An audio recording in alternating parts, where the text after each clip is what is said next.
नमस्कार, मैं हूं मोहित कुमार साहू और आप देख रहे हैं टीवी 24। बहुत स्वागत है आपका टीवी 24 के इस खास पेशकश वादे कितने पूरे कितने अधूरे। चुनावी बिगुल बज चुका है, 17 नवंबर को मतदान होने हैं और हम तमाम लगातार चुनाव के जो समीकरण हैं, चुनाव के विश्लेषण हैं, उसको बारीकी से हम अपने दर्शकों को बताने समझाने का पूरा प्रयास करेंगे, जिससे वो अपने एक बेहतर कल की प्रक्रिया भी शुरू कर पाए, जिससे एक बेहतर प्रतिनिधि चुन पाए, बेहतर विधायक चुन पाए, जिससे उनका क्षेत्र के, उनके शहर के, उनके जिले के, उनके प्रदेश के, उनके देश का विकास हो पाए। तो आपका बहुत बहुत स्वागत है हमारे तमाम दर्शकों को। अभी हम इस पूरे विषय पर चर्चा करने जा रहे हैं। मध्य प्रदेश के राजगढ़ की 5 सीटों पर आज हम चर्चा करेंगे, साथ ही जो सीहोर की 4 सीटें हैं उन पर चर्चा करेंगे। मैं अपने दर्शकों को थोड़ा इन सब विषयों पर बताना चाहूंगा कि राजगढ़ जो है मध्य प्रदेश जिले में बीजेपी के नए चेहरों से परहेज किया है और साथ ही पूर्व जो विधायक है उन पर भरोसा जताया है। बता दें कि 2 विधायकों का टिकट काटा गया है। बीजेपी ने नरसिंहगढ़ से विधायक राज्यवर्धन सिंह और सारंगपुर विधायक कुंवर कोठार का टिकट काटा है।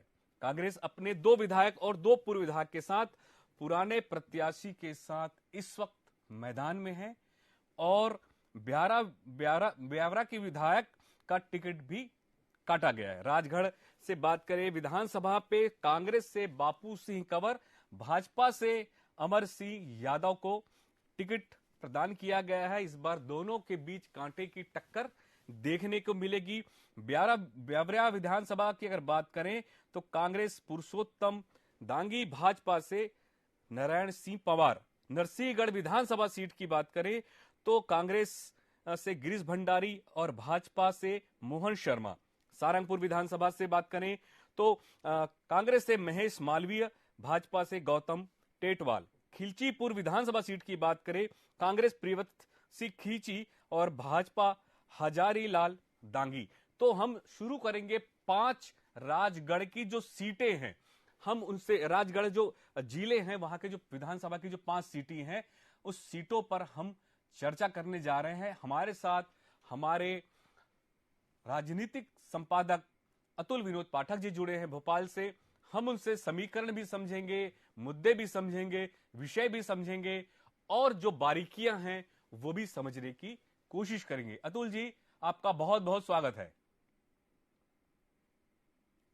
धन्यवाद मोहित जी, जो आपने जोड़ा। देखिए, राजगढ़ विधानसभा भोपाल संभाग के अंतर्गत आती है और राजगढ़ जिले की हम बात करें तो 5 विधानसभाएं हैं राजगढ़ जिले में और इन 5 विधानसभाओं में काफी रोचक मुकाबला होता चला आया है। बीजेपी और कांग्रेस दोनों ही एक दूसरे को कड़ी टक्कर यहाँ पर देते हैं और दोनों ही दलों का यहाँ पर वर्चस्व रहा है। हम यदि खिलचीपुर विधानसभा की बात करें तो यहाँ पर कांग्रेस प्रत्याशी प्रियव्रत सिंह की भाजपा के पूर्व विधायक हजारी लाल दांगी से मुकाबला है। और राजगढ़ जिले में यदि डाटा हम देखें तो 2 ऐसी विधानसभा सीटें हैं जिनमें से एक कांग्रेस के लिए चुनौती बनी है तो दूसरी बीजेपी के लिए। और दूसरी बात मैं आपको बताऊं कि यहाँ पर बीजेपी ने 2 सिटिंग एमएलए की टिकट काटी है।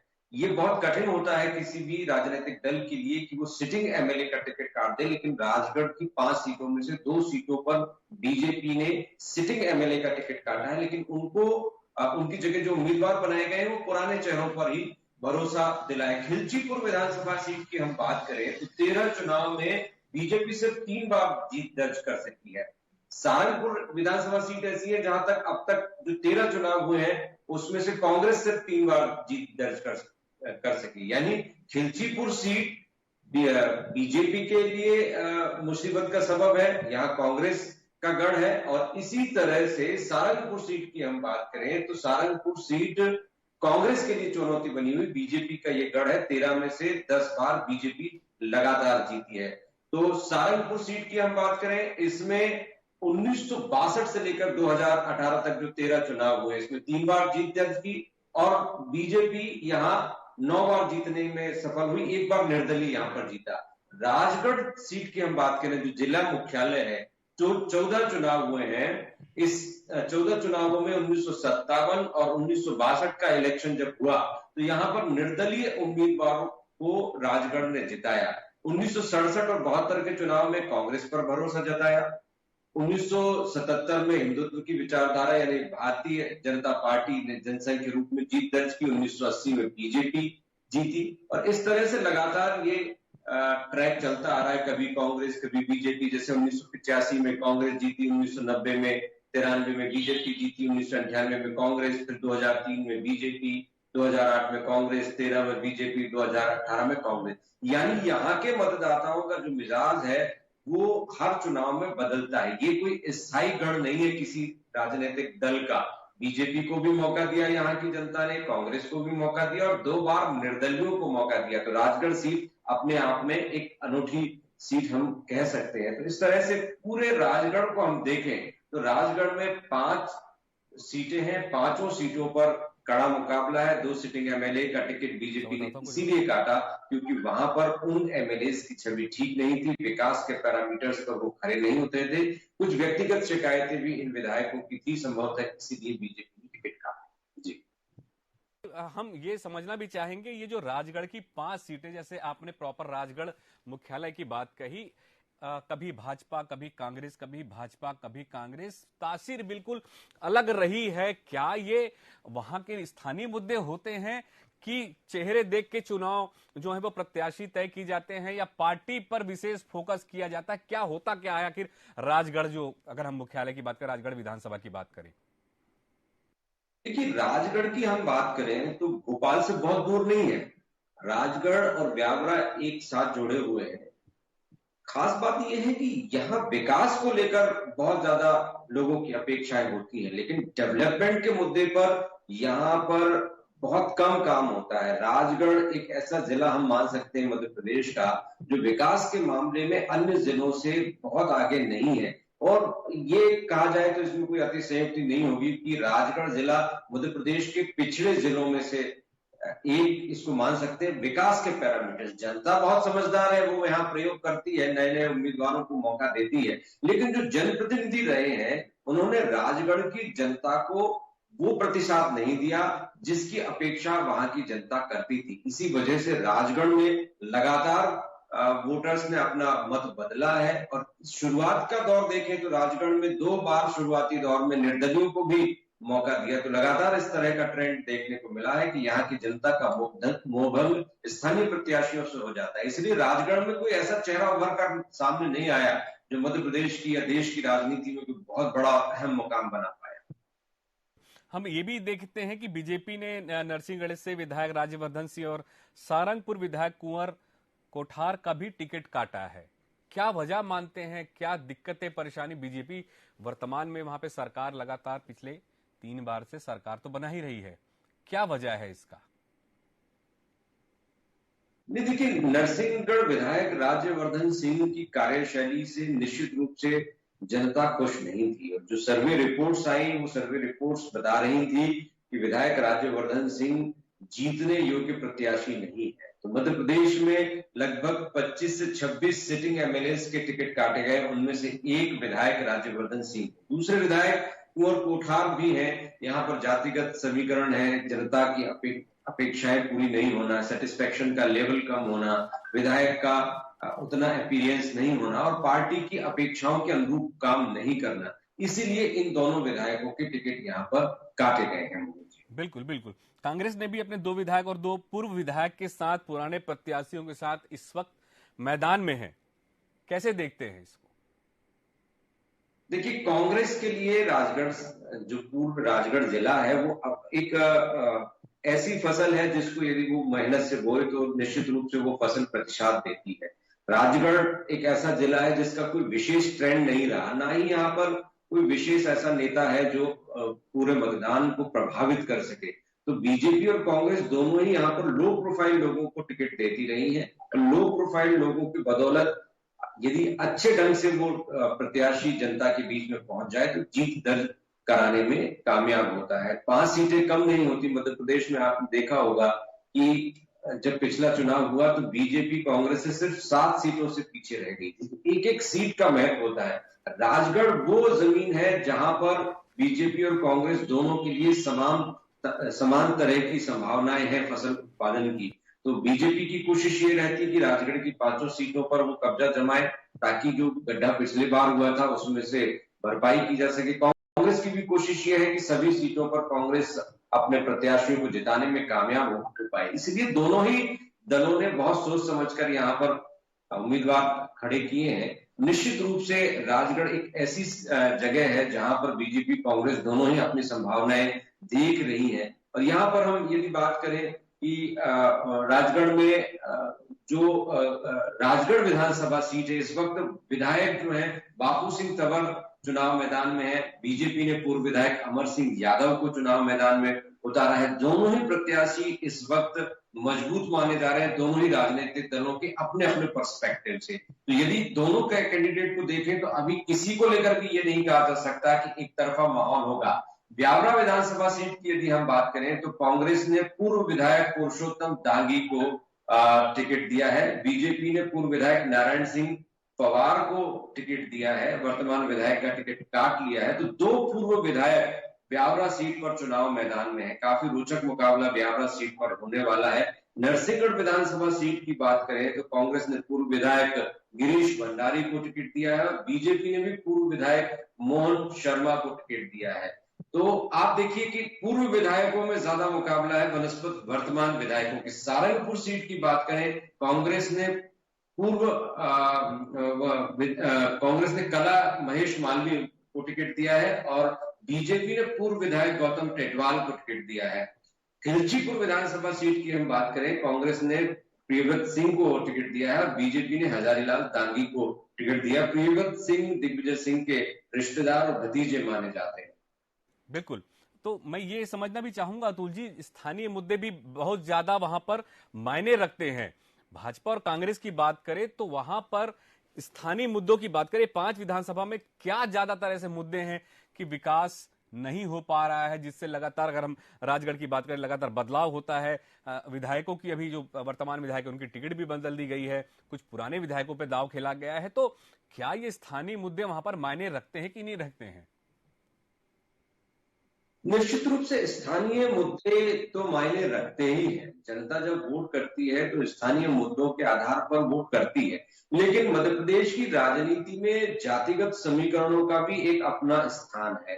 किस जाति के प्रत्याशी के कितने अधिक वोटर हैं, इसका अपना एक स्थान यहाँ के चुनाव के मतदान में देखा गया है। यदि किसी प्रत्याशी के समाज के अधिक लोग मौजूद होते हैं तो वो प्रत्याशी जीत जाता है, ऐसा राजनीतिक पर्यवेक्षक, राजनीतिक विश्लेषक मानते हैं। और इसीलिए जब टिकट वितरण होता है तो जातिगत समीकरणों का बहुत ख्याल रखा जाता है। और दूसरी बात डेवलपमेंट की हम करें तो डेवलपमेंट के पैरामीटर्स पर मैंने पहले भी आपको बताया था कि राजगढ़ बहुत अधिक डेवलप्ड डिस्ट्रिक्ट नहीं माना जा सकता। 5 ही विधानसभा सीटें ऐसी हैं जहां पर सामान्य रूप से सामान्य चेहरे ही प्रतिनिधित्व करते रहे हैं। कोई ऐसा बड़ा नेता राजगढ़ के 5 विधानसभाओं ने नहीं दिया जो मध्य प्रदेश या देश के स्तर पर बड़ा नाम स्थापित कर पाता, राजगढ़ को आगे ले जा पाता, एक विजन दे पाता। इसी वजह से विजन के बिना ही ये जिला आगे बढ़ता रहा है। तो एक अच्छे और बड़े नेता की दरकार राजगढ़ से है, लेकिन ऐसा नेता राजगढ़ से अभी तक तो फिलहाल नहीं निकल पाया। बिल्कुल अतुल जी, अभी हम स्क्रीन पर, टीवी स्क्रीन पर भी कुछ दिखाना चाहेंगे। हम जो इस राजगढ़ और अभी सीहोर जो जिले हैं उसके भी हम 4 विधानसभा पे भी चर्चा करेंगे। लेकिन अभी हम आपको स्क्रीन पर जो दिख रहे हैं कि अभी सीधी सीधी किसकी टक्कर है, फोटो के साथ हम अपने दर्शकों को दिखा रहे हैं। इछावर विधानसभा से शैलेंद्र पटेल कांग्रेस, कारण सिंह वर्मा भाजपा से, तो और सीहोर विधानसभा, इसके बाद हम चर्चा करेंगे कुछ देर बाद सीहोर विधानसभा सीट की, शशांक सक्सेना कांग्रेस से है। और बुधनी विधानसभा से विक्रम सिंह और वर्तमान में जो टिकट है शिवराज सिंह चौहान, खुद वहां से बुधनी से चुनाव लड़ रहे हैं, उनकी परमानेंट सीट भी कही जाती है। आष्टा विधानसभा से कमल चौहान कांग्रेस और गोपाल सिंह भाजपा से। तो और राजगढ़ से बात कर रहे हैं, अभी हम जो लगातार चर्चा भी करते, बापू सिंह तंवर, अमर सिंह सिदार, और कांग्रेस के पुरुषोत्तम दांगी ब्यावरा से, और भाजपा के नारायण सिंह। और नरसिंहगढ़ विधानसभा की बात करें, गिरीश भंडारी और भाजपा के मोहन वर्मा, कांग्रेस और भाजपा में सीधी टक्कर यहां पर दिख रही है। कला मालवी कांग्रेस से और गौतम टेटवाल जो है वो खिचलीपुर, और विधानसभा की बात करें तो प्रियवसी खींची और हजारी लाल दांगी खिलचीपुर के विधानसभा से, इछावर विधानसभा शैलेंद्र पटेल और कारण सिंह। लगातार हम अपने दर्शकों को दिखा रहे हैं और कुछ ही पलों में हमारे संवाददाता राजगढ़ से भी जुड़ेंगे, जो वहां के जो स्थानीय है मतदाता, स्थानीय लोग हैं, उनके साथ जुड़ेंगे और समझेंगे हम बाकी तमाम वादे दावे जो चल रहे हैं उनको। इससे पहले हम फिर से आपके पास आते हैं अतुल जी, जब तक से हमारे संवाददाता वहां से जुड़े, हम और भी इस पे समझना चाहेंगे राजगढ़ सीट को लेकर। राजगढ़ सीट चाहे कितनी भी हो, अगर एक एक सीट का गणना, एक एक सीट की मायने रखती है मध्य प्रदेश, इवन देश के हर अगर विधानसभा चुनाव होता है, क्योंकि बहुत कांटे की टक्करें होती है हमेशा। और जहां मध्य प्रदेश की बात करें, लगातार भाजपा सत्ता में है। कैसे देखते हैं अगर भाजपा सत्ता में है और सीएम शिवराज लगातार दौरा करते हैं, लोगों तक जाते हैं, तमाम योजना पर काम होती है, आखिर क्या ये बड़ी योजना उन तक नहीं पहुंच पाई, या कांग्रेस भी कुछ समय भी सरकार में थी, क्या उस क्षेत्र में बड़ी योजना पर काम नहीं कर पाई, और क्या वजह है कि बड़े नेता वहां से पूरे देश या प्रदेश में उभर कर नहीं आए? देखिए, राजगढ़ की जहां तक हम बात करें तो राजगढ़ उपेक्षित सा जिला रहा है। राजगढ़ को बहुत ज्यादा तवज्जो नहीं मिली है। आप जब भी मध्य प्रदेश की सियासत की बात करेंगे तो राजगढ़ बहुत ज्यादा परिदृश्य में नहीं रहा। इसके पीछे वहां के स्थानीय नेताओं की निष्क्रियता भी एक कारण रही है। वहां के जो नेता चुनकर आए, चाहे वो विधानसभा पहुंचे या लोकसभा पहुंचे, उन नेताओं ने अपने क्षेत्र की जनता की आवाज को मुखर होकर नहीं उठाया, इसलिए क्षेत्र भी नहीं उठ पाया और वो नेता खुद भी नहीं उठ पाया। कोई भी नेता अपने क्षेत्र की आवाज को मुखरता से उठाता है, अपने लोगों की बात को दमदारी से रखता है, तो वो अपने क्षेत्र के जनता के साथ भी न्याय करता है और अपने साथ भी न्याय करता है और खुद को भी आगे ले जाता है। लेकिन यहाँ के राजनेताओं की कमी यही रही कि वो कहीं ना कहीं पिछड़ेपन का शिकार रहे। उनकी सोच इस तरह की नहीं रही कि वो अपने आप को एक अच्छे सजग प्रहरी के रूप में स्थापित कर सके। इसीलिए मध्य प्रदेश और देश की राजनीति में राजगढ़ ने बहुत बड़ा कीर्तिमान सियासत के मायने से मेरे नजर में तो स्थापित नहीं किया, लेकिन निश्चित रूप से राजगढ़ में काफी संभावनाएं हैं। राजगढ़ आज भी विकास की राह देख रहा है। राजगढ़, ब्यावरा, खिलचीपुर, नरसिंहगढ़, ये ऐसी जगह है जो अपने आप में अनूठी है। नरसिंहगढ़ की हम बात करें तो नरसिंहगढ़ को तो मध्य प्रदेश का कश्मीर कहा जाता है। एक खूबसूरत शहर है, छोटा सा कस्बा है और यहाँ पर पर्यटन की अपार संभावनाएं हैं। यहाँ के लोगों की हम बात करें तो लोग काफी बौद्धिक हैं। जब आप इन लोगों से चर्चा करेंगे तो आपको लगेगा कि राजगढ़ और राजगढ़ की तमाम विधानसभाओं में रहने वाली जनता बहुत बौद्धिक जनता है और इसीलिए यहाँ पर प्रयोग भी होते रहे हैं। राजनेताओं की हम बात करें तो राजनेताओं ने नेतृत्व जरूर किया, लेकिन उस नेतृत्व को उन्होंने जस्टिफाई नहीं किया, इसलिए बार बार बदलाव की स्थिति आती है। राजगढ़ स्वयं अपने आप में बदलाव की कहानी कहता है, लेकिन दो तहसीलें, जैसे कि हमने डेटा में देखा था कि दो तहसीलें ऐसी भी हैं जहां पर एक तहसील में बीजेपी ने लगातार जीत के कीर्तिमान स्थापित किए, दूसरी सीट में कांग्रेस ने जीत के कीर्तिमान स्थापित से। एक तरह से अगर हम बात करें, राजगढ़ आज भी उपेक्षित पूरा जिला रहा है। बेहतर संभावनाएं हैं वहां के प्रतिनिधि को अपनी तैयारियां या वहां के जो जनता है उनकी जो वादे करते हैं उन पे वो खरे नहीं उतर रहे हैं, इसलिए बार बार भी चुनाव में तब्दील हो रहे हैं, नए प्रत्याशी आ रहे हैं। एक बार कभी अन्य दल तो कभी अन्य दल, एक दल लगातार वहां पर अपना प्रतिनिधित्व नहीं बना पा रहा है। जुड़ते हैं ब्रेक के बाद, आप हमसे जुड़े रहें अतुल जी।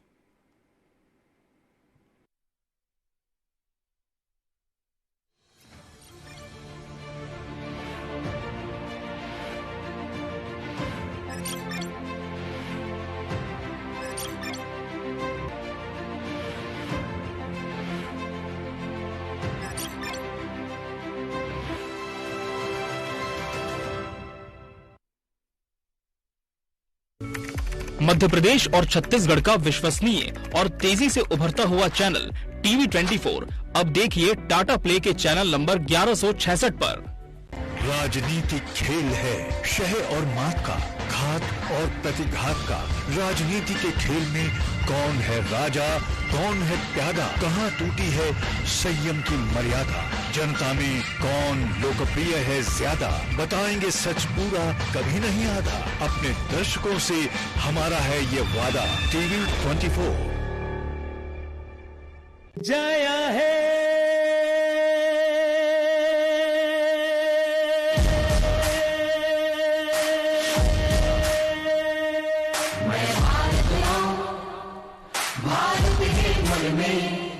मैं ताकत लाऊं, ताकत है मुझ में, मैं भारत लाऊं, भारत है मुझ में, मैं ताकत लाऊं, ताकत है मुझ में।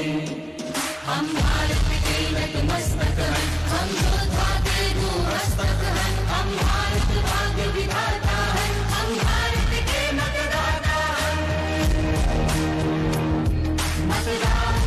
मतदान दे लाजवाब हमें, भारत बन, भारत बन। भाग्य ऊर्जा मां लगे है भारत, लोकतंत्र ले सजे है भारत। सबले बड़े ये तिहार हमारे हैं, यही कर्तव्य अधिकार हमारे हैं।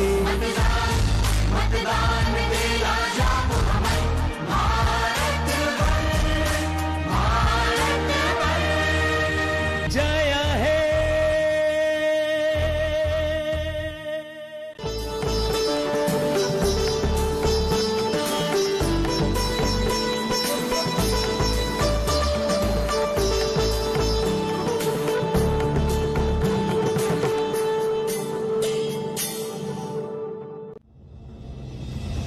शाम पुरानी ढल चुकी, अब नए सूरज से दरकार है। चाहिए एक तलबगार सच का, अरसे से सुना पड़ा बाजार है। कहीं रुदन है, कहीं घुटन है, हर कदम है संग्राम यहाँ। जो इन तूफानों में ठहर सके वही विश्वास का हकदार है। देखते रहिए टीवी 24 मोहित साहू के साथ।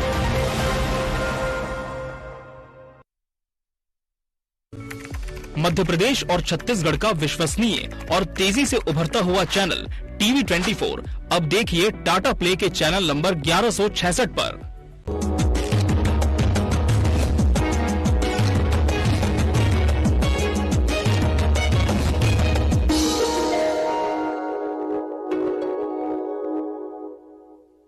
जया है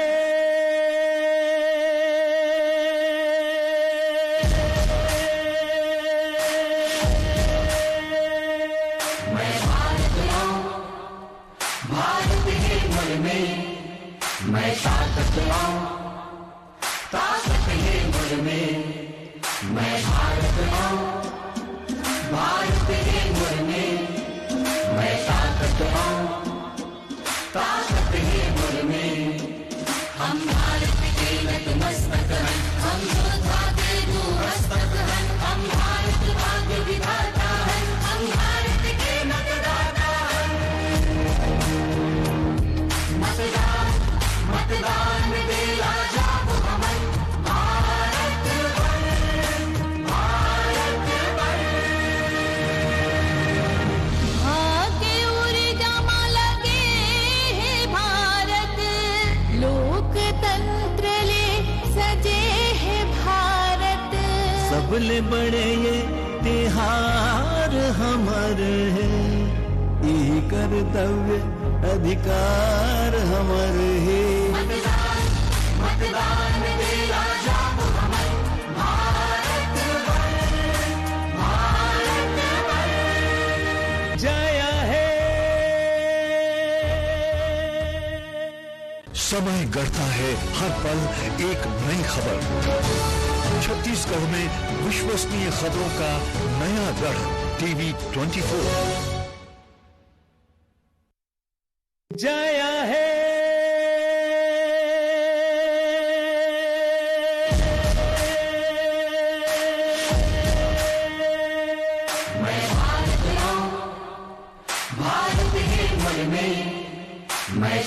भारत आऊं, ताकत है मुझ में, मैं भारत आऊं, भारत है मुझ में, मैं ताकत आऊं, ताकत है मुझ में। हम भारत के नतमस्तक हैं, हम योद्धा के दो मस्तक हैं, हम भारत भाग्य विधाता हैं, हम भारत के मतदाता हैं।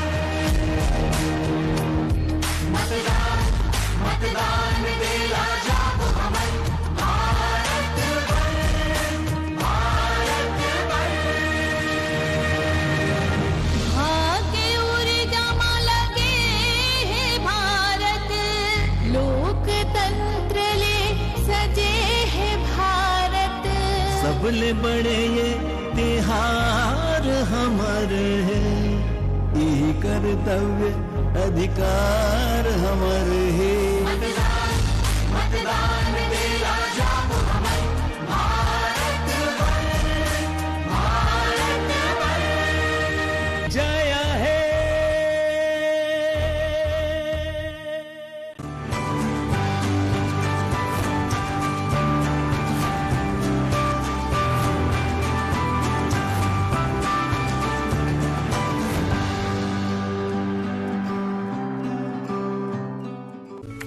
मध्य प्रदेश और छत्तीसगढ़ का विश्वसनीय और तेजी से उभरता हुआ चैनल टीवी 24 अब देखिए टाटा प्ले के चैनल नंबर 1166 पर।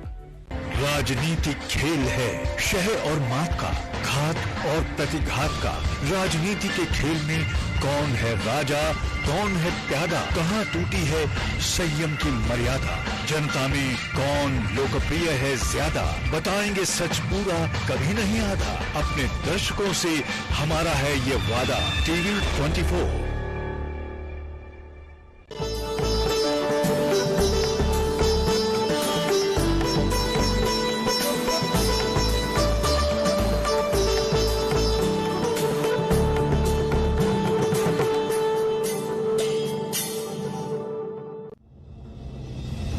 शाम पुरानी ढल चुकी,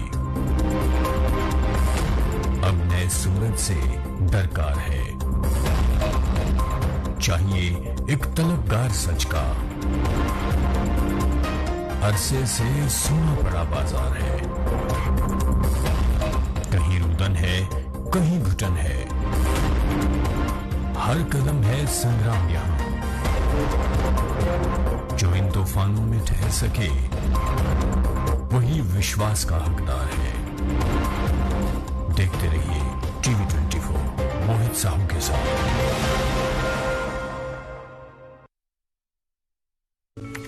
मध्य प्रदेश और छत्तीसगढ़ का विश्वसनीय और तेजी से उभरता हुआ चैनल टीवी 24 अब देखिए टाटा प्ले के चैनल नंबर 1166 पर।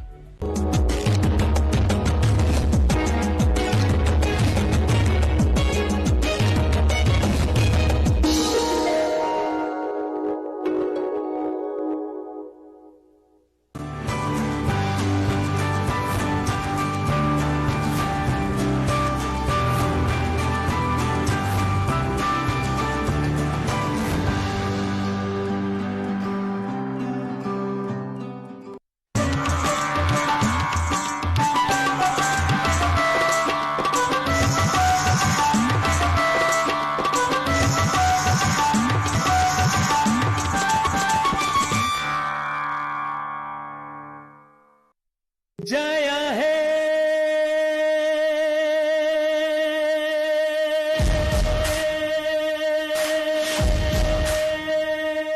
मैं भारत आऊं, भारत है मुझ में, मैं ताकत आऊं, ताकत है मुझ में, मैं भारत आऊं, भारत है मुझ में, मैं ताकत आऊं, ताकत है मुझ में।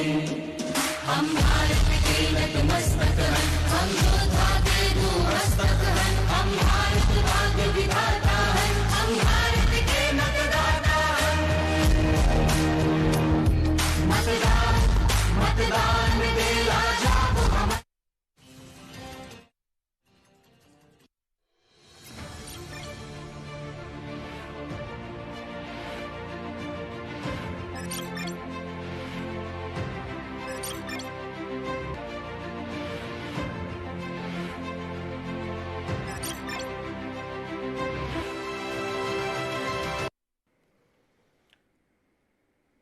ब्रेक के बाद आप सबका फिर से स्वागत है।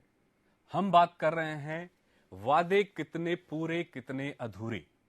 सीहोर जिले के 4 विधानसभा पे अब हम चर्चा करने जा रहे हैं।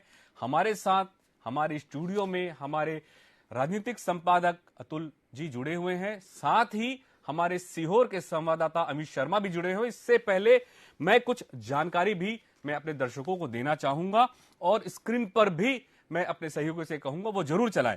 सीहोर की अगर हम बात करें, सीहोर जिले में 4 विधानसभा सीटें हैं। हॉट सीट माना जाता है। सीएम शिवराज वहां से लगातार चुनाव लड़ते हैं और वर्तमान में मध्य प्रदेश के मुख्यमंत्री भी हैं। और सीहोर विधानसभा सीट में बुधनी से शिवराज जी चुनाव लड़ते हैं। इच्छावर आष्टा विधानसभा बीजेपी का गढ़ माना जाता है सीहोर जिले की पूरी बात करें तो। और वर्तमान में बात करें सीहोर सीट, जो प्रॉपर सीहोर सीट है, वहां से भाजपा के सुदेश राय, कांग्रेस से शशांक सक्सेना। आष्टा सीट की बात करें, भाजपा से रघुनाथ मालवीय, कांग्रेस से कमल चौधरी। इच्छावर सीट से भाजपा के करण सिंह वर्मा, कांग्रेस से शैलेंद्र पटेल। और बुधनी सीट से अगर भाजपा से बात करें तो शिवराज सिंह चौहान और कांग्रेस से विक्रम मस्ताल चुनावी मैदान में अभी हैं। हम सीहोर के विषय में थोड़ा सा समझना चाहेंगे, चूंकि हॉट सीट और बीजेपी का गढ़ माना जाता है। अतुल जी, कैसा ये आखिर क्यों, चूंकि अगर बात करें मुख्यमंत्री तो स्वाभाविक रूप से वो गढ़ हो ही जाता है, चूंकि कांग्रेस का बहुत ज्यादा वहां पर वर्चस्व नहीं दिखता। क्या वहां पर इतने विकास हो चुके हैं कि सिर्फ भाजपा में ही हो चुका है या बीजेपी में हो चुका, बीजेपी का गढ़ हो चुका है? जी देखिए, निश्चित रूप से बीजेपी का सीहोर जिले में है, क्योंकि सीहोर जिले से मुख्यमंत्री शिवराज सिंह चौहान आते हैं। सीहोर जिले ने कई बड़े नेता भी मध्य प्रदेश की राजनीति को बीजेपी से दिए, इसलिए सीहोर सीट जो है, सीहोर के 4 सीट बीजेपी का गढ़ मानी जाती रही है। और मैं आपको बताऊं कि 4 सीटों पर बीजेपी का ही कब्जा है। एक सीट पर बीजेपी ने टिकट बदल दिया। थोड़ा सुधार मैं करना चाहूंगा। आष्टा सीट में बीजेपी से इंजीनियर गोपाल सिंह चुनाव मैदान में है। यहाँ के स्थानीय विधायक का टिकट काट दिया है बीजेपी ने। कांग्रेस से कमल चौहान चुनाव मैदान में है। बुधनी से स्वयं शिवराज सिंह चौहान चुनाव मैदान में है।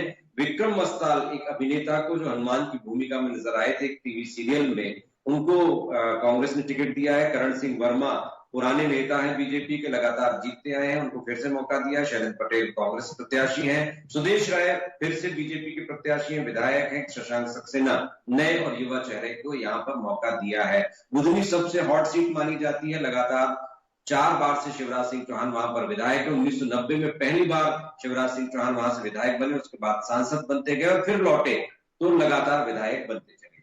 जी बिल्कुल। तो इस वक्त अगर हम अपने दर्शकों को भी हम स्क्रीन पे दिखाना चाहेंगे, सीहोर विधानसभा की बात करें, कुल मतदाता 1,94,723, 2018 में 1,94,723 मतदाता वहां पर थे। और इसके अलावा वहां पर बात करें तो वहां पर बुधनी की जो सीट है भाजपा की, शिवराज सांसद भी रहे हैं। आष्टा सीट की बात करें सीहोर की तो कुल मतदाता 2,48,612, पुरुष 1,29,000 और महिला मतदाता 1,19,000 के आसपास। बुधनी की बात करें, कुल मतदाता 2,45,049, पुरुष मतदाता की बात करें 1,28,167, महिला मतदाता 1,16,873। 18 में बात करें 2,45,000 के आसपास के मतदाता वहां पर रहे हैं। इसके अलावा भी अगर हम बात करें तो लगातार 4 बार वहां से शिवराज चुनाव जीतते आए हैं और अभी वर्तमान में सीएम भी हैं। निश्चित रूप से एक हॉट सीट भी कहा जा सकता है। इच्छावर की बात करें, इच्छावर कुल मतदाता 2,25,144, पुरुष मतदाता की बात करें 1,17,000 के आसपास। और बुधनी की बात कर रहे थे अभी कुछ देर पहले, 1,28,000 पुरुष मतदाता है, 1,16,000 महिला मतदाता, लगभग 2,45,049 मतदाता 2018 में आए हैं। इस बार हालांकि बढ़ गए होंगे निश्चित रूप से। तो इन हम 4 जो सीट है, हॉट सीट की जो चर्चा कर रहे थे, इससे पहले कि हम अपने संवाददाता जो वहां पर जुड़े हुए हैं हमसे, और काफी संख्या में वहां पर मतदाता भी जुड़े हैं जो हमसे बात करने के इच्छुक है, अपनी बातें रखने की इच्छुक हैं, और अपने जो वहां पर लगातार जो वादे हुए हैं और जो वहां पर निर्माण कार्य होने थे, जो काम होने थे और कितने काम हुए हैं, क्या हुए हैं, क्या आखिर जनता चाहती है, वहां पर हमारे साथ सीहोर से अमित शर्मा जुड़े हैं। अमित, अभी वहां पर आप मौजूद हैं। लगभग तमाम जो कांग्रेस भाजपा की अगर बात करें, दोनों जो बड़े दल हैं उनके प्रत्याशी घोषित कर दिए गए हैं और चारों सीट वहां पर भाजपा की है। वहां पर अभी तक से आगे क्या ऐसी व्यवस्थाएं बन रही हैं या कितना विकास हुआ है उस क्षेत्र में, चूंकि स्वयं सीएम शिवराज जी उस क्षेत्र में आते रहे हैं, जाते रहे हैं, उनका परमानेंट अभी 4 बार से विधायक ने तो क्षेत्र भी कहा जाता है। जी अमित बताएं।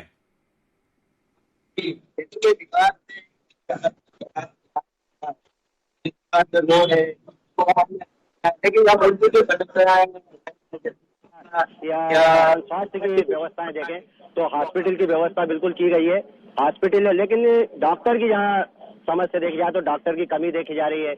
मशीनरी व्यवस्था भी दी गई है लेकिन उनको संचालित करने के लिए डॉक्टर नहीं है। भाई शिक्षा की अगर बात करी जाए तो अगर 2 माह पूर्व अगर अपन जाते हैं तो कई स्कूल ऐसे थे जो शिक्षक विहीन थे, यहाँ शिक्षक नहीं थे, लेकिन अभी जो एक वैकल्पिक व्यवस्था माने ये अतिथियों की जो व्यवस्था की गई है, जिनका अभी उनका मानदेय बढ़ाया गया है, जिसके कारण अतिथियों के भरोसे भी यहाँ पे ये शिक्षा व्यवस्थाएं चल रही है। रोड की अगर बात करें तो बिल्कुल क्षेत्र में रोड का निर्माण हुआ, लेकिन आज कई ग्रामीण क्षेत्र ऐसे हैं जिनमें आज मूलभूत सुविधाओं से वो वंचित है। पानी की बात की जाए तो और भी अन्य मुद्दे हैं जिनकी यहाँ पर बात की जाए तो वो कहीं ना कहीं अभी मूलभूत सुविधाओं से दूर नजर आ रहा है। हम कुछ जो और भी वहां पे जो मतदाता है उनसे जुड़े हुए हैं, हम उससे जानना चाहेंगे कि आखिर किस तरह का विकास चाहते हैं। वो तो सीएम शिवराज का पूरा क्षेत्र है सीहोर जिला। जी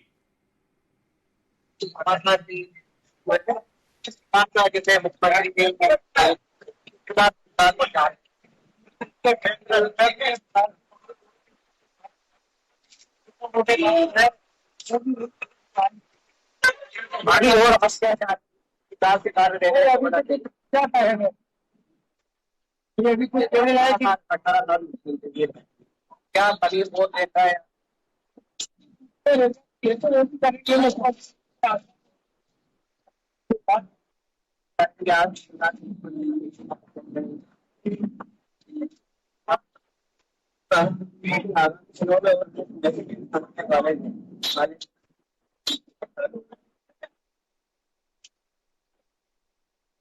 माइक उनके करीब लेके जाओ।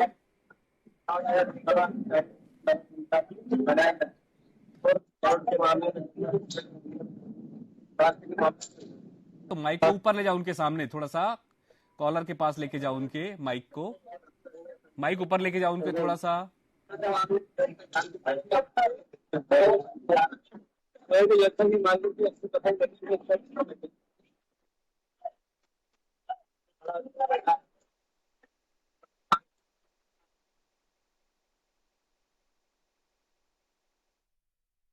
सुन रहा हूं, आपकी बातों को समझ रहा हूं और आप जो तमाम वहां पे मतदाता हैं उस क्षेत्र के सीहोर जिला के, आप उनके साथ मौजूद हैं वहां पर और तमाम विषयों पर भी आप चर्चा कर रहे हैं। तो आपसे एक बस गुजारिश ये है कि आप थोड़ा सा नेटवर्क पे रहें और माइक आईडी करीब ले जाके बात करें, जिससे हम अपने दर्शकों को और तमाम जो देख रहे हैं टीवी चैनल, बिल्कुल बिल्कुल कोई बात नहीं, अभी नेटवर्क आ जाएगा। अभी आप समझ सकते हैं कि थोड़ा सा नेटवर्क इश्यू है, इसकी वजह से चर्चा, हाँ बिल्कुल कोई बात नहीं। अमित आप हमसे जुड़े रहे, हम सीधे स्टूडियो ले चलते हैं हमारे अतुल जी से। अतुल जी, अभी हम 4 सीट जो हॉट सीट है उसके विषय में चर्चा कर रहे थे, क्योंकि ये खुद भी सीएम शिवराज है, उनका क्षेत्र है, सीएम शिवराज लगातार दौरा करते हैं, उनके उस क्षेत्र में तमाम जो मतदाता है उनका बहुत बेहतर ख्याल रखा जाता है। लेकिन अभी कुछ देर पहले भी हमारी बात हो रही थी, अमित जो वहां के हमारे संवाददाता हैं अमित शर्मा, वो उनका भी कहना था कि अस्पताल जरूर लेकिन डॉक्टर्स नहीं है, शिक्षा की व्यवस्थाएं थोड़ी सी दिक्कतें हैं, रोड निर्माण का दिक्कत है, रोड नहीं है, ग्रामीणों में काफी दिक्कत, ग्रामीण क्षेत्रों में काफी दिक्कतें हैं। तो ये क्या शहरी क्षेत्रों में ही विकास हुआ है, ग्रामीण क्षेत्रों पर क्या बिल्कुल अलग कर दिया गया है विकास के मायने से? जी नहीं, देखिए यदि सीहोर की हम बात करें, सीहोर में एक विधानसभा ऐसी है जो मुख्यमंत्री शिवराज सिंह चौहान की विधानसभा है, और यदि आप बुधनी विधानसभा में मुख्यमंत्री शिवराज सिंह चौहान के क्षेत्र में जाएंगे तो आप देखेंगे कि गांव-गांव तक सड़कों का जाल बिछा हुआ है। तो एक तरफ मुख्यमंत्री का क्षेत्र है जहां पर गांव-गांव तक विकास के बड़े बड़े काम हो रहे। निश्चित रूप से ये स्वाभाविक बात है कि मुख्यमंत्री के क्षेत्र में इस तरह के काम हो सकते हैं, लेकिन मुख्यमंत्री का दायित्व पूरे प्रदेश का होता है। तो सीहोर जिले के बाकी विधानसभाओं के मतदाता भी उम्मीद रखते हैं कि मुख्यमंत्री ने जैसा बुधनी क्षेत्र का विकास किया है वैसे अन्य क्षेत्रों का विकास भी करें। जैसा कि अमित बता रहे थे कि निश्चित रूप से वहां पर बड़े बड़े अस्पताल हैं, लेकिन डॉक्टरों की कमी निश्चित रूप से बनी हुई है और सरकार अभी तक ग्रामीण क्षेत्रों में डॉक्टरों को पहुंचाने की व्यवस्था नहीं कर पाई, क्योंकि डॉक्टर्स खुद जाना नहीं चाहते गाँव में। और यदि बुधनी विधानसभा को छोड़कर अन्य विधानसभाओं में हम जाए तो निश्चित रूप से ग्रामीण क्षेत्रों में सड़कों की समस्या है। प्रधानमंत्री ग्रामीण सड़क योजना, मुख्यमंत्री सड़क योजना के तहत सड़कें जरूर बनी, लेकिन लंबे समय से उनका रखरखाव नहीं होने से कई गांवों में सड़कों की स्थिति जर्जर हो चुकी है, खराब हो चुकी है। तो सड़क एक मुख्य मुद्दा हमेशा रहा है। और 2003 में जब भारतीय जनता पार्टी मध्य प्रदेश में सत्ता में आई थी तो सड़क, बिजली और पानी के मुद्दे पर आई थी। लेकिन हम ये नहीं कह सकते कि 2003 और 2023 में कोई अंतर नहीं है, बहुत अंतर है। सड़कों की स्थिति में बहुत सुधार हुआ है, गांव-गांव तक सड़कों का जाल फैला हुआ है और बड़ी बड़ी विकास की परियोजनाएं बुधनी क्षेत्र में मुख्यमंत्री लेकर आए हैं। बड़ी इंडस्ट्रीज भी लेकर आए। बुधनी खुद एक इंडस्ट्रियल हब है, लेकिन बुधनी को छोड़कर हम यदि सीहोर की बात करें, सीहोर शहर की बात करें, तो यहाँ पर और भी अधिक विकास हो सकता था। लोगों की उम्मीदें ज्यादा रही, क्योंकि मुख्यमंत्री उनके क्षेत्र का प्रतिनिधित्व करते हैं। तो सीहोर जिले के सीहोर विधानसभा के लोग भी उम्मीद करते हैं कि उनका विकास भी बुधनी की तरह हो। इछावर क्षेत्र के लोग भी उम्मीद करते हैं कि वहां का विकास भी बुधनी की तरह हो। आष्टा क्षेत्र के लोग भी उम्मीद करते हैं कि उनके क्षेत्र का विकास भी उस तरह का हो। लेकिन कहीं ना कहीं ये अंतर दिखाई दे जाता है मुख्यमंत्री के क्षेत्र और अन्य क्षेत्रों में। तो अब मध्य प्रदेश सरकार को ये कोशिश करनी पड़ेगी कि हर क्षेत्र में ठीक उसी तरह का विकास हो जो किसी मुख्यमंत्री के क्षेत्र में, किसी वरिष्ठ और कद्दावर मंत्री के क्षेत्र में होता है। क्योंकि कद्दावर लोग, बड़े नेता अपने क्षेत्रों में योजनाएं, इंडस्ट्रियां ले जाने में कामयाब हो जाते हैं, लेकिन इछावर के विधायक अभी तक इस तरह की इंडस्ट्रीज ले जाने में कामयाब नहीं हो सके। सीहोर में कोई बहुत बड़ा इंडस्ट्रियल हब नहीं बन सका। सीहोर अष्टा में कोई बड़ा इंडस्ट्रियल हब या रोजगार की संभावनाओं वाला कोई बेल्ट, कोई प्रक्षेत्र नहीं खुल सका। तो सभी क्षेत्रों में पर्याप्त विकास हो, समग्र विकास हो, रोड, सड़क, बिजली, पानी, ये जो 3 मुद्दे मूलभूत हैं, इनको लेकर काम किया जाए। सीवेज के नेटवर्क को लेकर काम किया जाए। बस्तियों में स्थिति हम देखें तो सड़कें बन जाती हैं, लेकिन पानी की निकासी की व्यवस्था नहीं है। नालियां चौक हो जाती हैं क्योंकि नालियों की साफ सफाई नहीं होती। नगरीय निकायों के पास पर्याप्त पैसा नहीं है।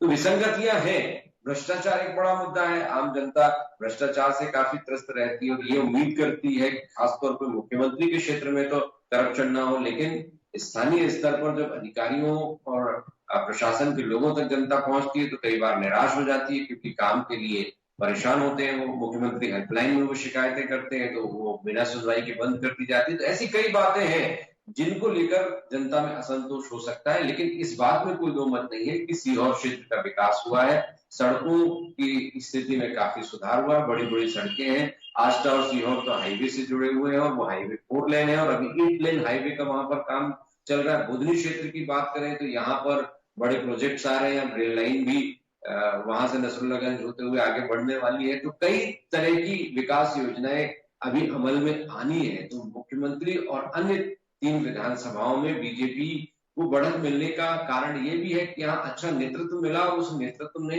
कुछ काम भी किया, इसलिए बीजेपी को लगातार इन विधानसभाओं में प्रतिशत मिला है। लेकिन इस बार फिर से चुनाव मैदान में कांग्रेस पूरी दमखम के साथ है। तो ये नहीं कह सकते कि बीजेपी को चारों सीटों पर ठीक उसी तरह की क्लीन स्वीप मिलेगी जैसे पिछले चुनावों में मिली थी। तो इस बार मुकाबला कांटे का है। एक चीज और भी समझना चाहूंगा अतुल जी, क्योंकि इस बार काफी देर से टिकट का जो वितरण है या टिकट जो देने में काफी देर की भाजपा और कांग्रेस। सीहोर को हम कैसे देखते हैं? सीहोर में भी चूंकि बड़ा हॉट जिला है ये और अभी भी विकास की राह देख रहे हैं। वहां के जो मतदाता हैं, जो लोग हैं, रहवासी हैं, वहां पे लगातार, और बुधनी को छोड़ दे तो अब बाकी और जो विधानसभा है वहां पे मूलभूत सुविधाओं का जो अभाव है वो दिख रहा है। लेकिन निश्चित रूप से विकास होना चाहिए और कांग्रेस भी पूरी दमखम के साथ लौटी है फिर से इस बार।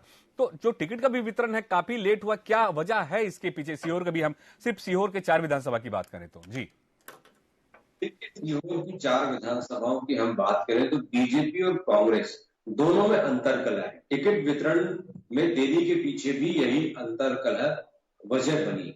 यदि हम आष्टा की बात करें तो आष्टा से स्थानीय विधायक का टिकट काटकर बीजेपी ने कांग्रेस से बीजेपी में आए गोपाल सिंह, जो कि इंजीनियर भी है, उनको टिकट दे दिया।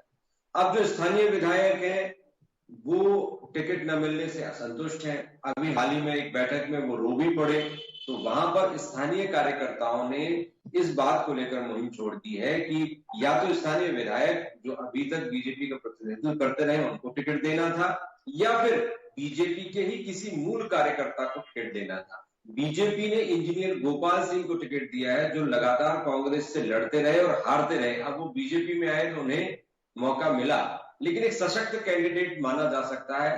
अंदर खाने में जरूर अंतर्कलह है, कहीं न कहीं सिर थोटब्बल की नौबत है। आष्टा में कांग्रेस ने कमल चौहान को यहाँ पर मौका दिया है। बुधनी विधानसभा में शिवराज सिंह चौहान तो निर्विवाद कैंडिडेट है ही। बीजेपी ने काफी समय बाद शिवराज सिंह चौहान का नाम अनाउंस किया। ऐसा माना जा रहा था कि शिवराज सिंह को शायद बीजेपी न लड़ाए, लेकिन अंत में शिवराज सिंह चौहान ही चुनाव मैदान से। लेकिन कांग्रेस में अंतर्कलह है, क्योंकि कांग्रेस ने किसी स्थानीय पुराने खाटी कार्यकर्ता को टिकट न देते हुए एक टीवी अभिनेता को टिकट दिया। विक्रम मस्ताल रामायण नाम के एक सीरियल में हनुमान की भूमिका निभा रहे थे, अचानक कांग्रेस ज्वाइन करते हैं और कांग्रेस उन्हें टिकट दे देती है। तो स्थानीय नेताओं में इस बात को लेकर कांग्रेस में असंतोष है बुधनी में। यदि हम सीहोर की बात करें तो सीहोर में सुदेश राय को बीजेपी ने अपना प्रत्याशी बनाया है। हालांकि वहां पर और भी कार्यकर्ता हैं, वरिष्ठ कार्यकर्ता लगातार सक्रिय रहे बीजेपी की तरफ से, वो भी टिकट की डिमांड करते रहे, लेकिन सुदेश राय का टिकट बीजेपी ने नहीं बदला, एक बार फिर मौका दिया। यहाँ पर शशांक सक्सेना पूर्व विधायक के बेटे कांग्रेस की तरफ से चुनाव मैदान में काफी युवा है। 32 साल के इस युवा पर कांग्रेस ने दाव लगाया है। हालांकि कांग्रेस के वरिष्ठ नेता टिकट में उपेक्षा का आरोप लगा रहे हैं। इछावर की हम बात करें तो करण सिंह वर्मा लगातार जीतते रहे, मंत्री रहे, काफी बुजुर्ग भी हो चुके हैं। इसके बाद भी नए कार्यकर्ता को बीजेपी ने मौका ना दिया और करण सिंह वर्मा को ही फिर से टिकट दे दिया। शैलेंद्र पटेल यहाँ पर कांग्रेस प्रत्याशी हैं, सामान्य प्रत्याशी माने जा सकते कांग्रेस की ओर से। मैं यहाँ पे आपको रोकना चाहूंगा। हमारे साथ सीहोर से अमित शर्मा भी जुड़ गए। हम समझना चाहेंगे सीहोर की जनता आखिर चाहती क्या है विकास के मायने। अमित जी हमारे साथ आप जुड़ गए हैं, बहुत बहुत धन्यवाद। और हमारे साथ जो वहां पे मतदाता खड़े, आप मुझसे सीधे सीधे शॉर्टकट पे सवाल पूछते जाइए, समय कम है हमारे पास में। अब पूछते जाइए क्या है विकास के मायने, क्या चाहती है जनता वहां पे। जी, क्या है विकास का मायने, जनता क्या चाहती है, विकास के सरकार करना चाहिए। 18 साल में जब प्रशासन मुख्यमंत्री भाई साहब ये बुधनी विधानसभा में 2003 से पहले जब मुख्यमंत्री शिवराज सिंह चौहान नहीं थे, उस समय इतना बेकार कंडीशन थी है विधानसभा की, लेकिन लगातार विकास के तौर पर आज बुधनी विधानसभा में इतना विकास हुआ है। किसानों के लिए रोड है, बिजली है, पानी की व्यवस्था भी हुई है, सड़क अच्छा बन गया, तो अपार यहाँ पे विकास हुआ है। क्या कहेंगे विकास को लेकर? विकास को लेकर विकास का निरंतर शब्द आता है और होता रहेगा। कुछ अन्य थोड़ा विकास की बात है तो नगर पंचायत की मांग है बराबर लागू होगी। ताकि सीएम साहब ने जो कर देंगे और चाहते हैं कि हमारे क्षेत्र के बड़ी फैक्ट्री का निर्माण हो ताकि बेरोजगार से जुड़े रहें। बाकी बड़ा विकास पहुंच चुका है और अच्छा विकास हुआ है। रोड से लेकर सड़क, बिजली, पानी सबका काम उन्होंने करा है। जैसे यह सबसे बड़ा एक मुद्दा जो निकल के सामने आया है कि विकास हुआ है, लेकिन कहीं ना कहीं बेरोजगारी जो एक बड़ा मुद्दा है बता रहे हैं। आप बताइए विकास पे क्या कहते हैं? विकास क्या है कि विकास तो लगातार सतत प्रक्रिया है। तो दिल्ली और मध्य प्रदेश की जो हालात थी अभी तक बहुत परिवर्तन हुआ है। मध्य प्रदेश बीमारू राज्य से विकसित राज्य की श्रेणी में आया है। पानी, स्वास्थ्य, शिक्षा सभी क्षेत्रों में उन्नति हुई है। क्या चाहेंगे विकास को लेकर? विकास को बेपना विकास हुआ है क्षेत्र में। 2003 का अगर आप एवोल्यूशन करें जमाने में ना तो ना पानी था, ना रोडें थी, किसानों के लिए ना तो पहुंच मार्ग थे, चाय के लिए पानी की व्यवस्था, लाइट 2 घंटे करीब आती थी, स्वास्थ्य संबंधित व्यवस्था। बेरोजगारी को लेकर क्या? बेरोजगारी प्राय माननीय मुख्यमंत्री कार्यकाल में जो बीजेपी का 18 से 25 वर्ष का कार्यकाल है उसमें बेरोजगारी खत्म हो गई। फुटकर विक्रेताओं को लोन के माध्यम से बेरोजगार युवाओं को सबको लोन के माध्यम से मुहैया कराया जा रहा है। क्या कहेंगे विकास को लेकर? जैसे जिस प्रकार से विकास की बात है, चर्चा चल रही है, बेरोजगारी को लेकर क्या कहेंगे? सबसे बड़ा मुद्दा ही बेरोजगारी का इस क्षेत्र में जरूरी चीज है। यहाँ बड़ा उद्योग होना चाहिए, जिससे इस क्षेत्र के युवाओं को रोजगार उपलब्ध हो सके। जो 18 साल में आज तक शायद होता ही नहीं होगा, मंत्री जी ने तो विचार ही नहीं करा। और दूसरा, सिंचाई की व्यवस्था के लिए जो डैम बनना चाहिए, यहाँ पे जो 2 मंजूर हुए थे वो भी बनना बहुत जरूरी है।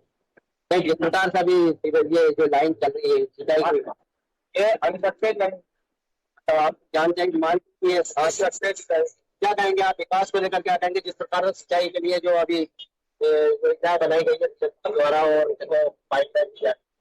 हमारे क्षेत्र में तो शिवराज जी ने बहुत काम करवाया और यहाँ की जनता विकास के नाम पे ही उनको वोट करेगी, क्योंकि मैं आपको बताना चाहूंगा कि हमारे क्षेत्र में करोड़ों की लागत से अस्पताल बना हुआ है, जिससे काफी गरीब लोगों का मुफ्त में इलाज दवाई भी यहाँ पर मिलती है। लेकिन डॉक्टर की कमी देखी जा रही है अस्पताल नहीं होती है, व्यवस्थाएं वो तो चलती है, सब जगह ही होती है। आपके घर में भी कभी कभी समस्याएं परेशानी आती है। उसके बाद करोड़ों की लागत से यहाँ पर कॉलेज बनाया गया है। और तो और गाँव के रोड तो कंप्लीट है ही, उसके पश्चात हमारे खेतों के रोड भी बेहतरीन कंडीशन के रोड बनाए गए हैं। और जो भाई साहब पानी की जो बात कर रहे थे खेतों में किसानी के लिए, तो उसमें एक रीजन हो रहा था कि अगर किसी का खेत चढ़ाव पे है तो वहाँ पानी कैसा पहुंचेगा, तो मुख्यमंत्री जी ने वो डेमो को कैंसिल करके और हमारे क्षेत्र में जो पाइपलाइन खेत के अंदर से गड़वाई जाए ताकि हर जगह पानी पहुंच सके। तो हमारे क्षेत्र में शिवराज जी के द्वारा काफी अच्छा कार्यकाल हो रहा है और आगे भी होगा। आप दादा को पता है एक समय आंबा पे इनका खेत है, ये जाते हैं दादा कितना कीचड़ और धारा हमें पूरा दिन लग जाते और आज ये कोशिश 5 मिनट ही लगते। क्या कहेंगे आप विकास के मामले में मैं समझता हूँ जितना विकास हुआ है तो शायद मध्य प्रदेश में 70 विकास हुआ है। ये सत्यता क्या है दादा जो बता रहे हैं खेतों पे, उस टाइम ये हालत थी कि गुटकर खींचो में लोग जाके, आज ये हालत देगी कि लोगों जो 10 मिनट पे जाते 10 मिनट पे आते हैं। हमको जो है नदान घाट हम जो है फाइट करना पड़ता था, पेने जाना पड़ता था गाड़ी लौटाने के। लेकिन आज हमारे पेन हम 5 भी जाते हैं तो 3 घंटे में वापस चले जाते हैं। विकास तो बहुत हुआ है, आज भी बढ़िया महामारी बना हुआ है, कॉलेज भी हमारे यहाँ है, हमारे कोई कमी नहीं है हमारे। भाई साहब जो है पूरे क्षेत्र के एक गाँव नापे हुए हैं, उनको खुद को मतलब है कि इस गाँव में क्या चाहिए मुझे, तो बिना कहे तो खुद ही करते हैं। अमित बहुत बहुत धन्यवाद आपसे जुड़ने के लिए, और तमाम जो वहाँ के मतदाता है, वहाँ के नागरिक, आप उनसे हम चर्चा की और हमने समझा कि वहाँ पे विकास कितना हुआ है, क्या दिक्कतें हैं, क्या परेशानी है। निश्चित रूप से एक बेहतर काम का प्रयास हर सरकार करती है, कहीं ना कहीं पर कुछ ना कुछ रह जाते हैं, वादे जरूर किए जाते हैं, वादे करते हैं, कुछ अधूरे रह जाते हैं, कुछ पूरे होते हैं। हमारे इस खास पेशकश वादे कितने पूरे कितने अधूरे, अभी भी तमाम जनता बाट जो हो रही है। विकास के कई मायने होते हैं, लेकिन कभी भी जो है विकास जो वादे किए जाते हैं वो पूरे नहीं हो पाते हैं। इससे जनता भी नाराज होती है, लेकिन विकास लगातार चलने वाली सतत प्रक्रिया है और चलते रहती है। और मैं अपने तमाम दर्शकों से भी यह कहना चाहूंगा कि 17 तारीख को जो मध्य प्रदेश में मतदान होने वाले हैं, बढ़ चढ़कर हिस्सा ले मतदान में और अपने वोट, अपने मताधिकार का जरूर प्रयोग करें। हमसे जुड़े रहने के लिए आपका बहुत बहुत धन्यवाद। बने रहे TV24 के लिए।